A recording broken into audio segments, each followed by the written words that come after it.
주 은혜를 받으려 모인 성도들 주 크신 뜻께 닿게 하옵소서.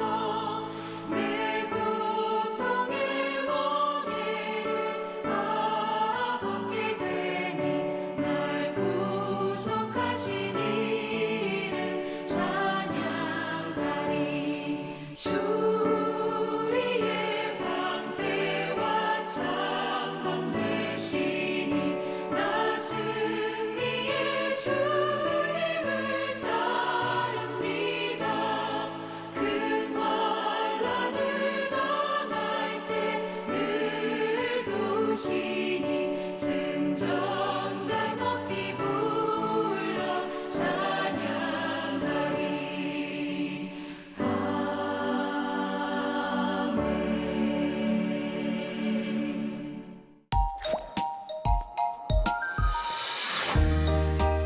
이어서 오직 주만이가 방송됩니다.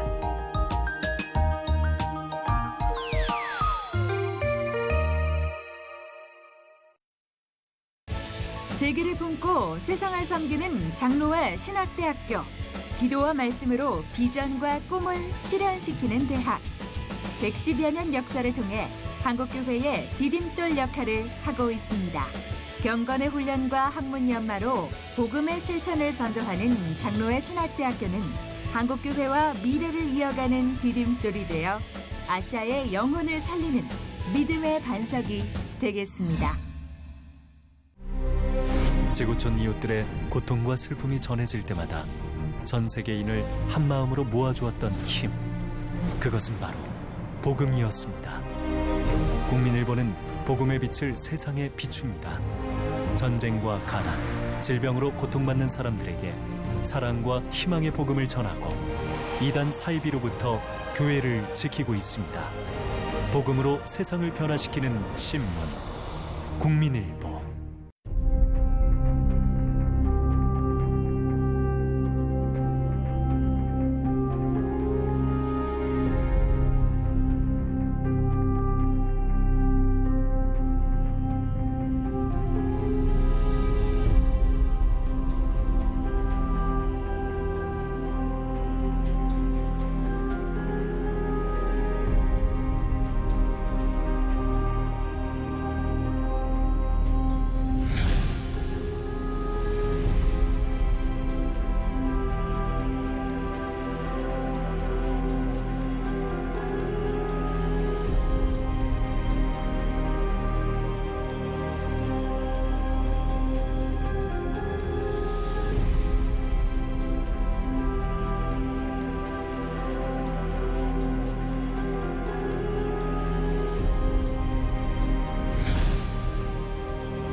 하나님을 찬양하기 위한 작곡가들의 새로운 도전.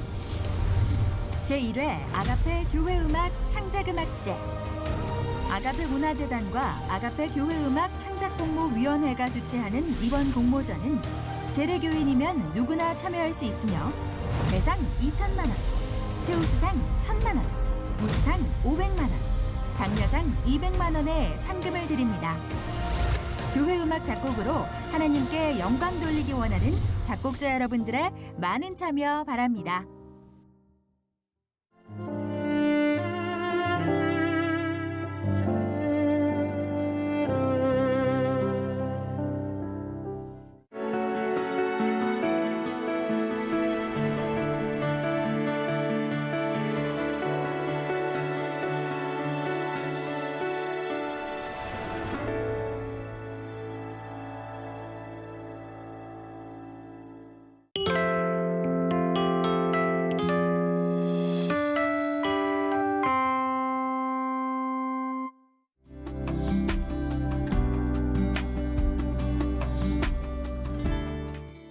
안녕하세요. 저는 한마음교회 이은주입니다. 저는 우울증 때문에 죽을 뻔한 사람이었어요. 제가 예수님을 만나고 우울증에서 어떻게 빠져나오게 됐는지 그 은혜를 나누고자 이 자리에 섰습니다. 저는 평범한 집안의 4녀 중 셋째 딸로 태어나 별 문제 없이 잘 자랐어요. 대학을 졸업하고 대학병원에 입사해서 간호사 생활을 시작하게 되었는데요. 저는 처음부터 발령받은 부서가 일반 병동이 아니고 정신과 병동이었습니다. 저는 그곳에서 오랫동안 근무했기 때문에 정신증이나 또 신경증을 비롯해서 여러 부류의 환자들을 많이 보았어요.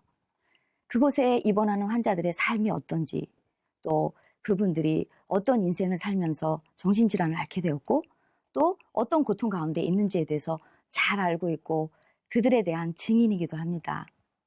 저는 환자를 간호하면서 정신증에 대해서는 어느 정도 이해가 갔지만 환경도 좋고 명예도 있고 부자고 또 자식들도 잘 크고 가족 간의 관계에서 특별히 문제가 없는 그런 우울증 환자 같은 경우에는 좀 잘 이해가 되지 않았어요. 제가 볼 때는 이런 우울증 환자들이 너무 좀 호강에 겨운 공주병 같다는 생각이 드는 거예요. 저는 근무를 하면서 의료진은 의료진대로 또 환자는 환자대로 모든 치료에 힘을 쏟는데 왜 완치가 되지 않을까 하는 이런 안타까운 생각이 있었지만 이것은 정신과 영역이고 또 정신의학의 한계라고만 생각을 했습니다. 그런데 이해하지도 못하고 또 은근히 비판했던 공주병 같은 우울증이 제게도 오게 될 줄은 상상도 하지 못했어요.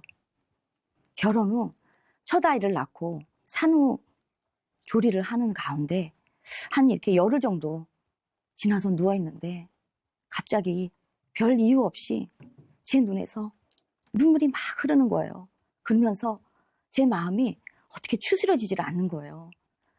그때 제가 너무 놀래고 당황스러워서 친정어머니에게 전화를 했어요. 그랬더니 아이를 낳으면 다 그렇다고 그게 바로 산후 우울증이라고 그렇게 말씀을 하시길래 그때는 그런가 보다 했어요. 그 후로 6년 만에 둘째 아이를 낳게 되었는데 그때도 또 우울증이 왔어요. 그런데 두 번째로 온 산후 우울증은 그냥 쉽게 나아지지 않는 거예요. 이 우울증이 너무나 무서운 것이 자신의 의지하고는 전혀 상관없이 불안과 불면이 극도로 덮치기 시작하면서 마음이 한없이 무너지고 또 감정 조절이 안 돼서 죽을 것 같다는 거예요. 그렇다고 몸은 괜찮으냐? 절대로 그렇지 않더라고요. 자려고 누우면 이 몸이 공중에 붕 뜨는 것 같아서 굉장히 안절부절하게 되고 또 눈을 감으려면 이 눈꺼풀을 이렇게 찌개 같은 걸로 고정시켜 놓은 것처럼 눈 근육이 너무 뻣뻣해지면서 눈이 감기지를 않아요. 그러면서 눈이 굉장히 아프고 나중에는 이 온 몸과 다리까지 경직이 돼요. 거기다가 자려고 또 눈을 감으면 수없이 많은 잡다한 생각들이 필름처럼 밤새도록 들어와서 한잠도 못 자요. 단 5분도 못 자요. 그러니 어떻게 되겠습니까? 아침이 되면 몸이 천근만근 축 늘어지고 눈은 토끼 눈이 돼서 아무것도 할 수 없는 상태가 돼버려요. 정말 뭐라 말로 표현할 수 없는 그런 고통과 괴로움이 밀려오는데 너무너무 무서운 고문인 거예요. 도저히 어떻게 감당을 하지 못하겠더라고요. 그러면서 드는 생각은 아니 정신과 환자에게서만 봤던 불안과 불면이 어떻게 나한테도 나타날 수가 있지? 아니 어떻게 이럴 수가 있어? 사진은 멀쩡하고 환경도 좋고 별 문제가 없는데 도대체 내가 왜 이럴까? 이런 생각이 드니까 더욱더 밀려드는 그런 불안과 충격은 저를 아주 걷잡을 수 없는 그런 소용돌이 속으로 몰아갔습니다. 난생 처음 앓게 된 이 우울증이 이렇게 무섭고 이렇게 힘든 것인지 몰랐어요. 멀쩡하던 사람이 갑자기 이런 일이 생기니까 정말 인생 전체가 흔들리더라고요. 저는 그때까지만 해도 예수님을 믿지 않았기 때문에 이 세상은 어둠이고 또 온 세상은 악한 자 안에 처해 있다는 사실을 알지 못했지만 이게 사람이 세상을 살면서 환경이 좋고 또 별 문제가 없다고 해서 잘 살 수 있는 게 아니구나. 이걸 제가 알게 됐어요. 그리고 사람은 누구나 환경에 상관없이 우울증이 올 수가 있구나.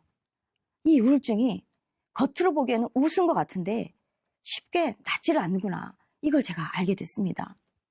저는 우울증에 대해서 잘 알고 있었지만, 그리고 또 환자들을 간호했지만, 그렇다고 해서 제가 막상 우울증이 왔을 때 그것을 나 스스로 조절을 하고 또 견디는 것에 대해서는 실제적으로 영향력을 미치지는 못하더라고요. 제가 우울증에 걸린 것도 참 감당이 안 되었는데 더 힘들었던 것은 저에 대한 남편의 반응이었어요. 연애 시절 저를 뭐 하루라도 안 보면 너무 보고 싶어서 눈이 짓물른대나? 그러면서 좋다고 쫓아다니던 남편이 이 사람이 정말? 당신 도대체 왜 그래? 그러면서 소리를 버럭 지르는 거예요.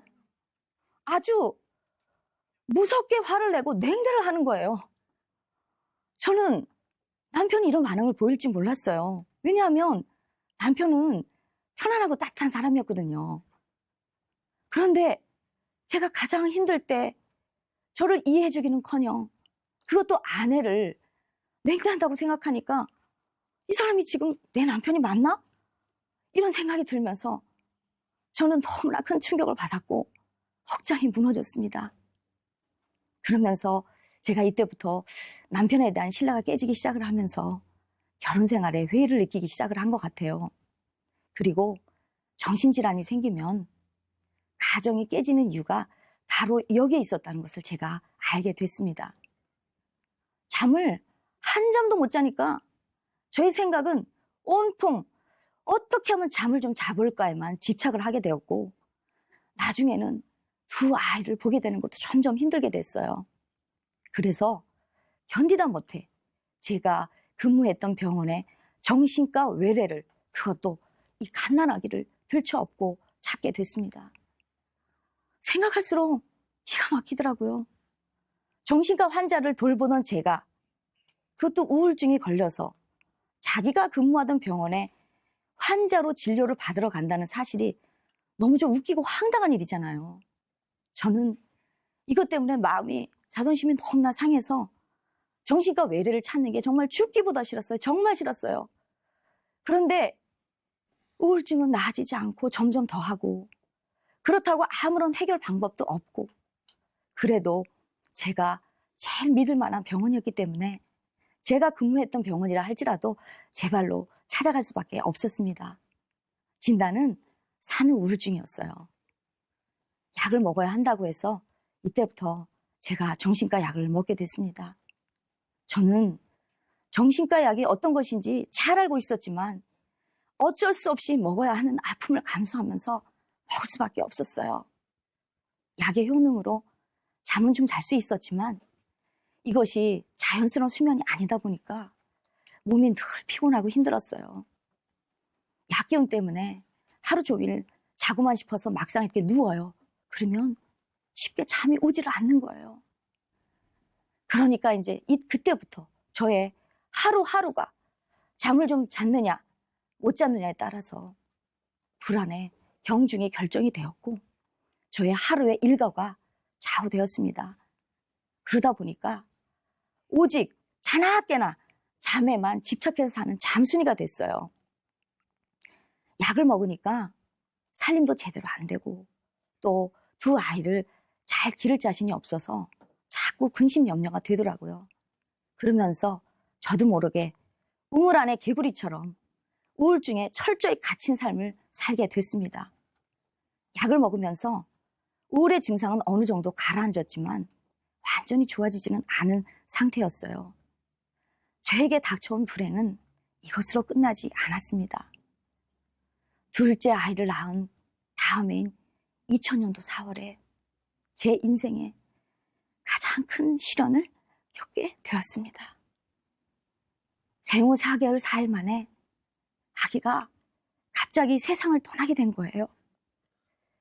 그날 아기가 자다가 뒤집기를 하면서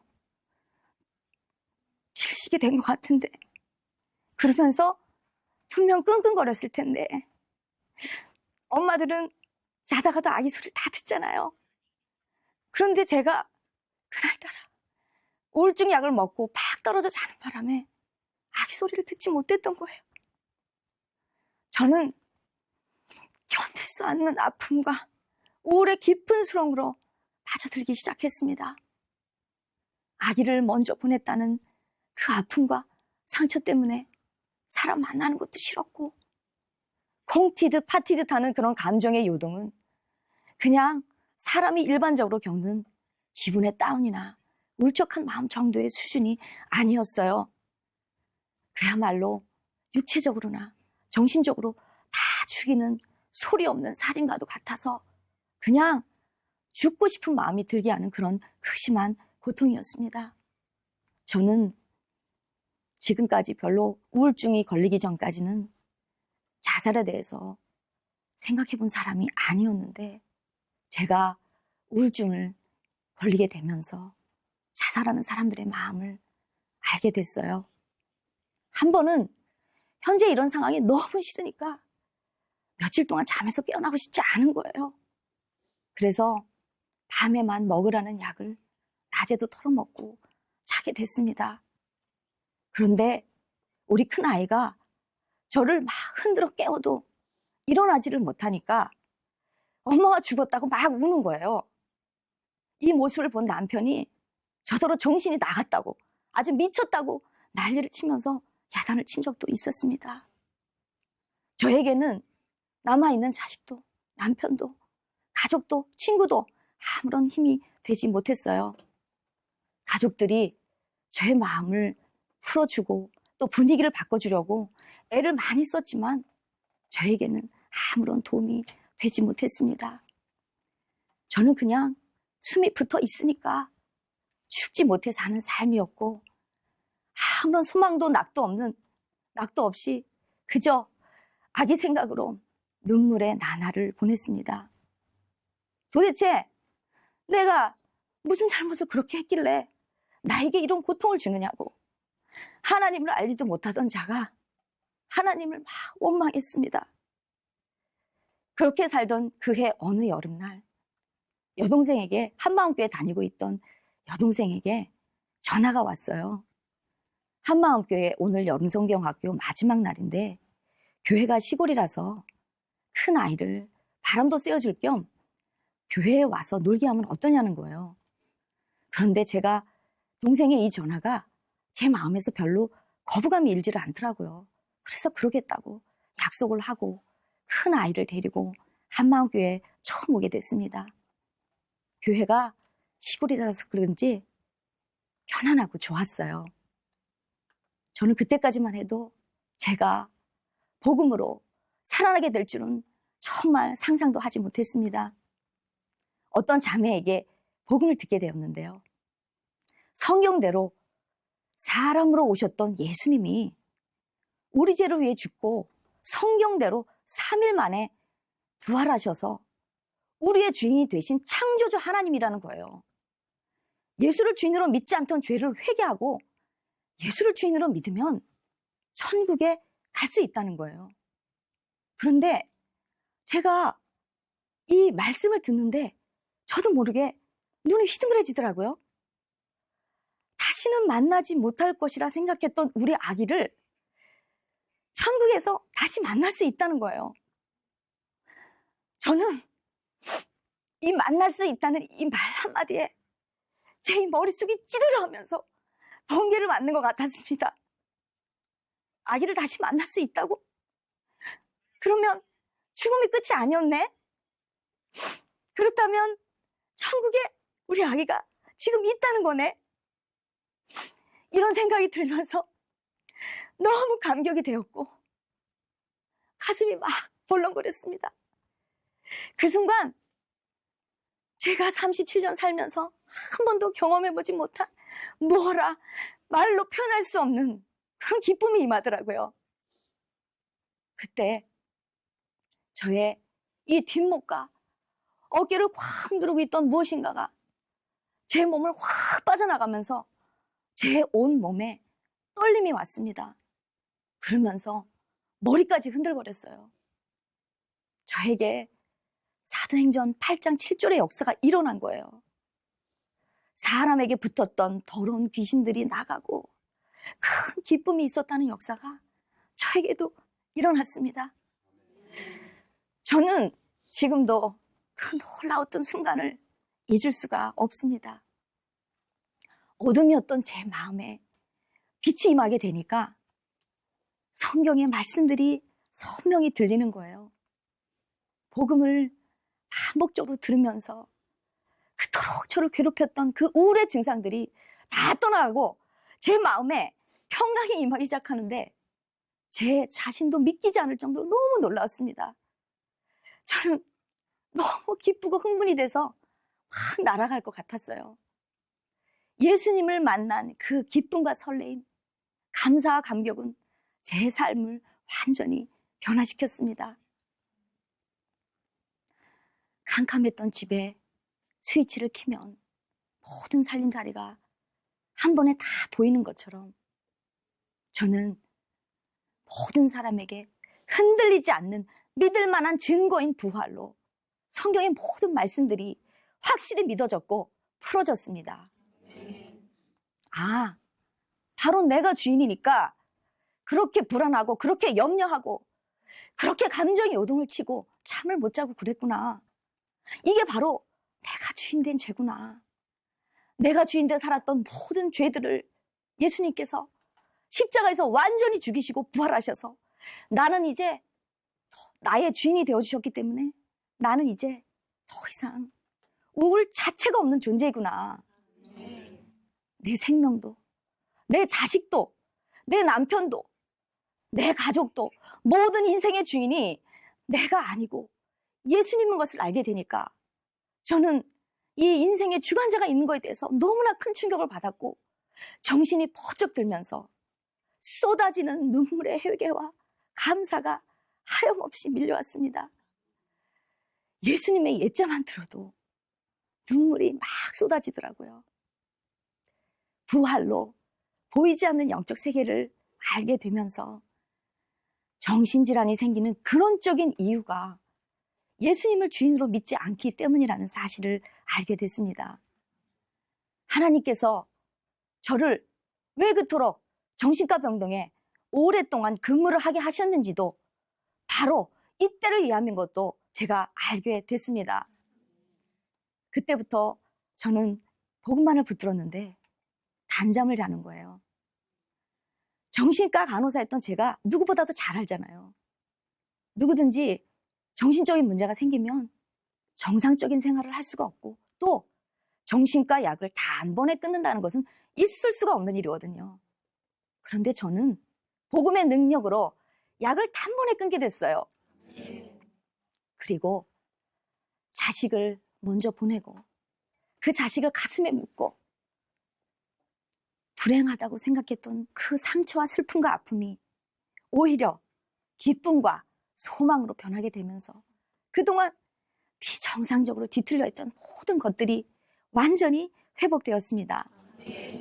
그 후로 저는 지금까지 14년 동안 우울증이 한 번도 재발되지 않고 아주 기쁘고 신바람 나게 살고 있어요.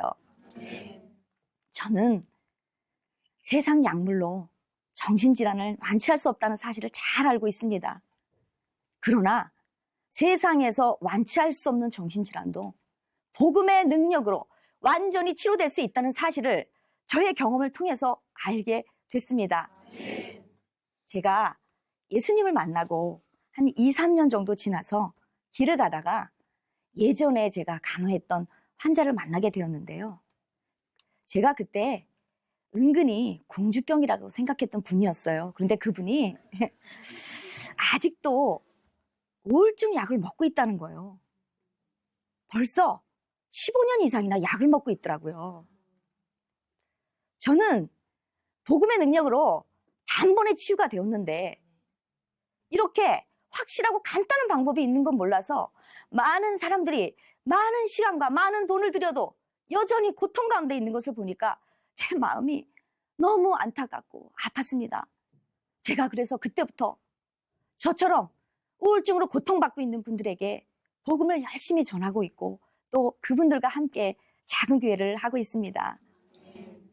저를 통해 그분들에게 위로와 또 생명의 통로가 될 수 있는 은혜를 허락하신 하나님께 너무너무 감사합니다.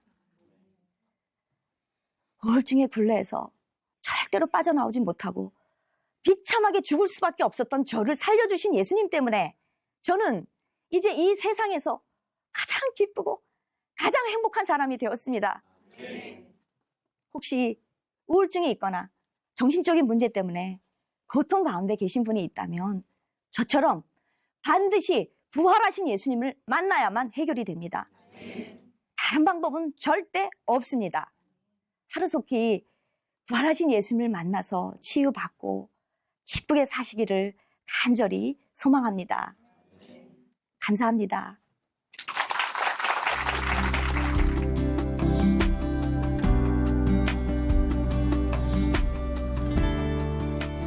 안녕하세요. 저는 춘천 한마음교회에 다니는 김현우입니다. 저는 굉장히 혼미한 사람이었는데요. 생각과 감정이라는 철저한 저만의 세계에 갇혀 복음을 받지 못했기 때문입니다. 성경에서도 이런 사람을 보고 혼미하다고 하더라고요.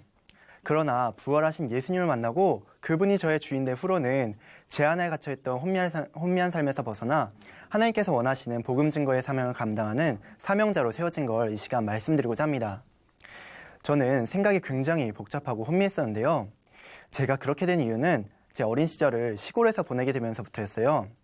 제가 7살이 되던 해 부모님께서는 강원도 원주에서도 아주 변두리에 있는 시골 마을로 이사를 가게 되었는데요.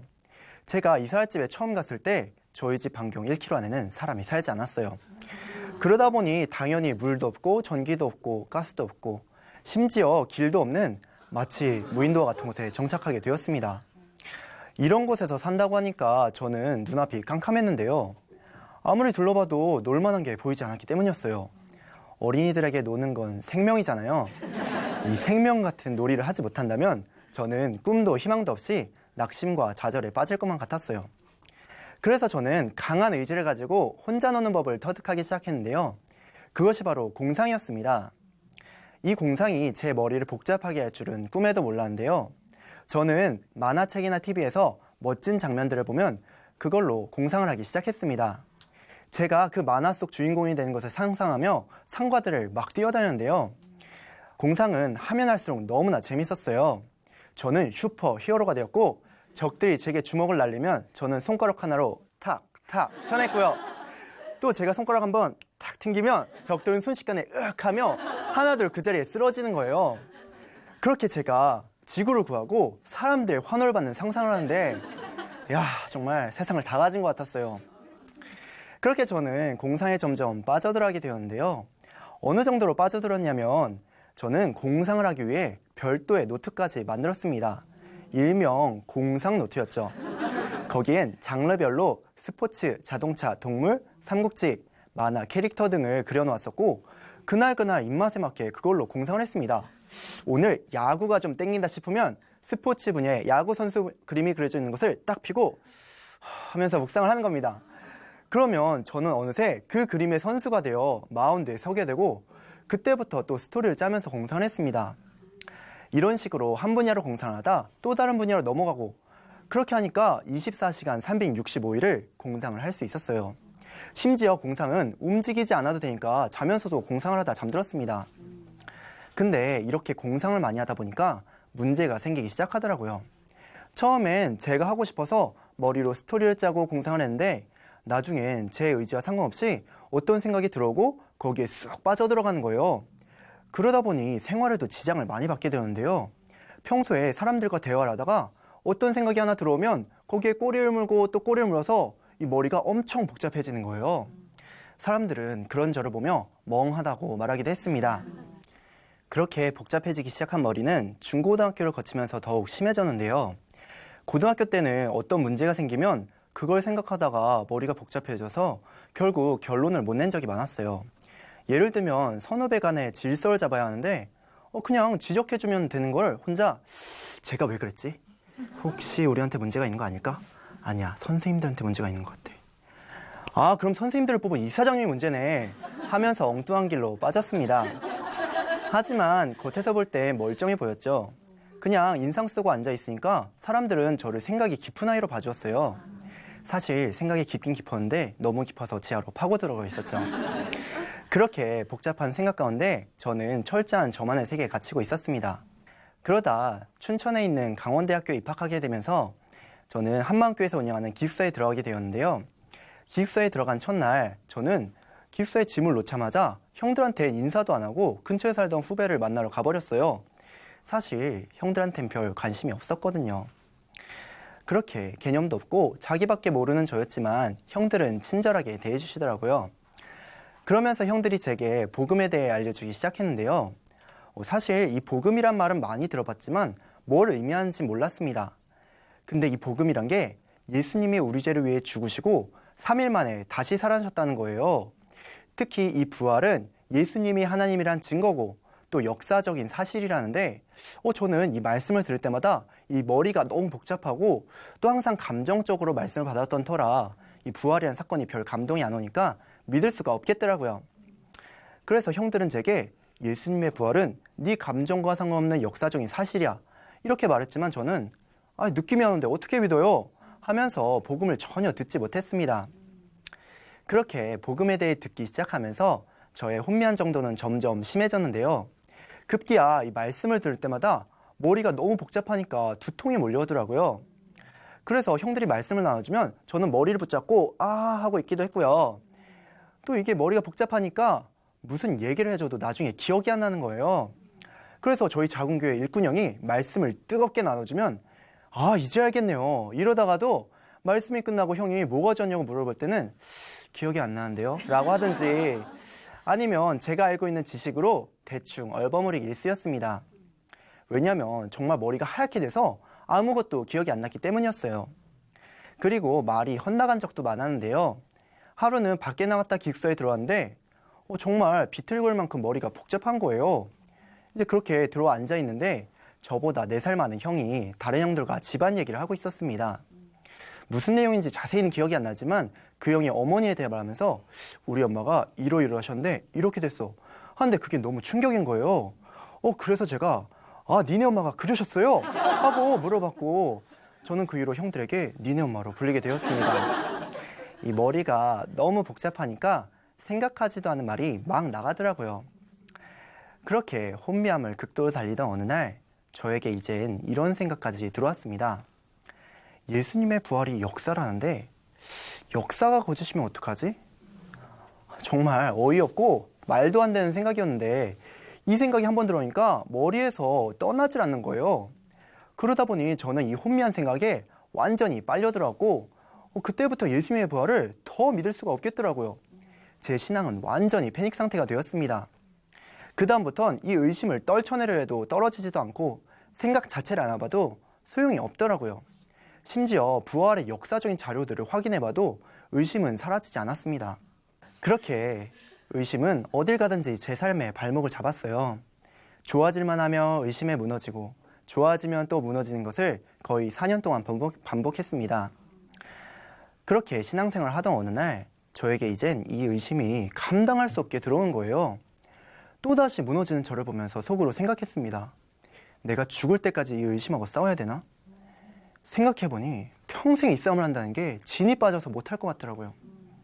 그래서 저는 교회 공동체에 중보기도를 요청하고 하나님께 제 인생을 걸고 엎드리기 시작했습니다.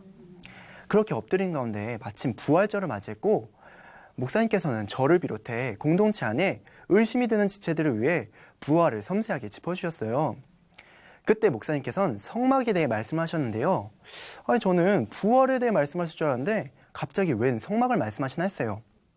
근데 목사님께서는 모세가 이 땅에서 성막을 지을 때 하늘나라에 있는 성막을 보고 지었다는 히브리서 말씀을 보여주시면서 죄 없는 하늘나라에 왜 죄를 사해주는 성막이 있냐고 물어보시는 거예요. 정말 모르겠더라고요. 그런데 그때 목사님께서는 죄 없는 하늘나라에 성막이 있는 이유가 예수님이 거기서 영원한 제사를 드려야 하기 때문이고 그렇기에 예수님은 죽으실 뿐 아니라 반드시 부활하셔야 한다고 하시는데 그때 제 눈이 확 열려지는 것 같았습니다. 저는 부활을 한 번도 하나님의 입장에서 본 적이 없었는데 하나님의 입장에서 부활을 보니까 이건 반드시 일어나야 하는 사건이더라고요. 그렇지 않으면 온 인류가 죄사함을 받을 수 없거든요.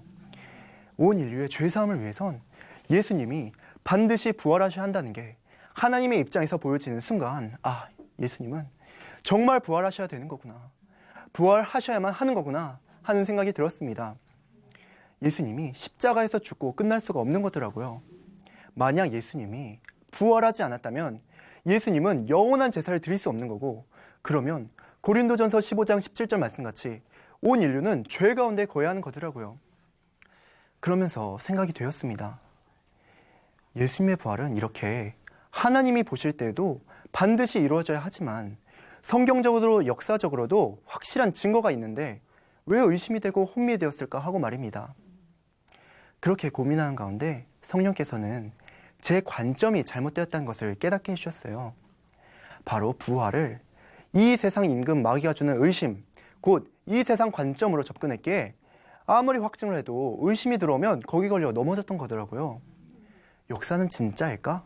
하는 생각이 들어오면 그걸 붙잡은 상태에서 부활을 확증하려 하니까 이건 죽었다 깨도 확증이 안 되는 거예요. 마치 색안경을 끼고 세상을 보면서 세상이 왜 이렇지? 왜 이런 거야? 하는 것과 동일한 거였어요. 일반적인 사물도 색안경을 끼고 보면 제대로 볼 수 없는 것처럼 예수님의 부활도 이 마귀가 주는 생각을 끼워서 보니까 믿을 수가 없는 거더라고요. 부활은 제자들이 생명 걸고 증거했고 믿지 않는 역사가들도 기록해놓은 객관적이고 역사적인 사실인데 저는 그것을 있는 그대로 받지 않고 있던 겁니다. 그러나 제 관점이 바뀌면서 마귀가 주는 이 세상 관점에서 벗어날 수 있었고 그때부터는 이 예수님의 부활을 있는 그대로 받을 수 있게 되었습니다. 그 이후로는 이 의심이 제게 들어와도 그것이 제게 어떤 영향도 미치지 못했어요. 또 이 의심과 함께 제 머리를 복잡하게 하던 수많은 생각들도 함께 떠나갔고요. 뿐만 아니라 하나님께서는 감정을 의지하던 저의 견고한 진도 깨뜨려 주셨는데요. 저희 목사님께서는 마태복음 12장 39절에 요나의 표적 밖에는, 곧 요나의 표적인 부활 밖에는 없다고 늘 말씀하셨어요. 그러던 중 어떤 분이 이 말씀을 가지고 간증을 하셨는데 자기는 예수님의 부활을 비침받았을 때의 감격이 그 감격이 너무 커서 이젠 그 감격이 없으면 부활 자체가 얼마나 큰 사건인지 보지 못하는 사람이 되었다고 하시는데 그 말씀 앞에서 제 마음이 완전히 무너져 버렸습니다. 감격에 따라, 감정에 따라 믿음도 좌우되었던 제 모습이 보였기 때문이었어요. 감격이 오면 믿고 안 오면 한 발자국도 움직이려 하지 않았던 것이 바로 저의 모습이었습니다. 부활이 진짜가 아닌 것 같다는 기준도 감격이었고 부활이 진짜라고 확신할 때의 기준도 감격이었으니까요. 저는 그 감격 때문에 전능자께서 이 땅에 오셔서 죽으시고 부활하신 이 자체가 얼마나 큰 사건인지 가르쳐줬던 거였습니다. 하나님께서는 이것 밖엔 없다고, 요나의 표적 밖에는 없다고 하시며 독생자 아들을 보내 죽이시고 다시 살리셔서 모든 사람에게 믿을 만한 증거를 주셨는데도 나는 감격이 없어요. 부활을 비춰주세요. 더 확실하게요. 하고 있던 거였어요. 제겐 부활 자체보다 감격이 더 컸던 것을 하나님께서 깨닫게 해주셨고 또 이 세상 신인 마귀가 감정으로 부활의 줄을 가린다는 것도 알게 해주셨습니다. 그렇게 예수님의 부활이 얼마나 큰 사건인지 비춰지니까 제가 그토록 붙들던 감격과 감정은 부활의 주 앞에 아무것도 아닌 것을 알게 되었어요.